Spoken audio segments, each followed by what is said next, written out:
Welcome back mga katambalan, mga hot topic and issue pag-usapan natin. Update po tayo kay Alden Richard at kay Catherine Bernardo na kung saan nga po itong si Alden Richard ay muling tumakbo para sa kanyang morning run. Kasama po ang kanyang mga ka-morning buddy at tumakbo po sila ng 9.3 kilometer. At may update din itong si Alden Richard sa kanyang IG story. Nakuha naman ito sa Casino Plus na kung saan nga ay nakasuot itong si Alden Richard ng suit at makikita nga na napakagwapo ito ni Alden Richard. Samantalang makikita din ang billboard itong si Alden Richard ng kanyang ini-endorse na video.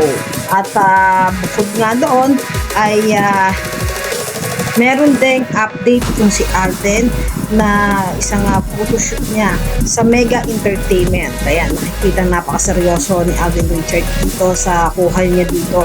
Ngunit napakagwapo pa rin itong si Alden Richard kahit sa anggulo mo tingnan ay talaga namang napakagwapo nitong si Alden. At nag-post din siya ng isang prayer. Sabi niya dito, pray about it more than you think about it. Yan yung mga update. At yung gaganapin naman na lights, camera, run takbo para sa pelikulang Pilipino na gaganapin sa May 11. Ayan, yan yung mga update ni Alden Richard sa kanyang IG story. Samantalang si Catherine Bernardo naman, bukod doon sa bago niyang commercial ng KFC, kung saan nga merong bagong labas ang KFC na salted caramel at ang bagong-bago na commercial din ni Catherine kasama ang kanyang pamilya sa Maggi Magic Sarap na kung saan nga ay kasama din ni Catherine ang kanyang napaka-cute na pamangkin na si Fiona.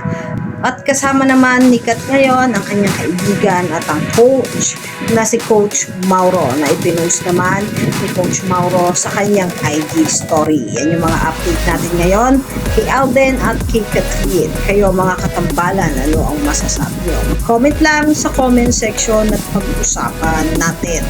Yan ang mga hot topic and issue dito lamang sa Tambalang JK.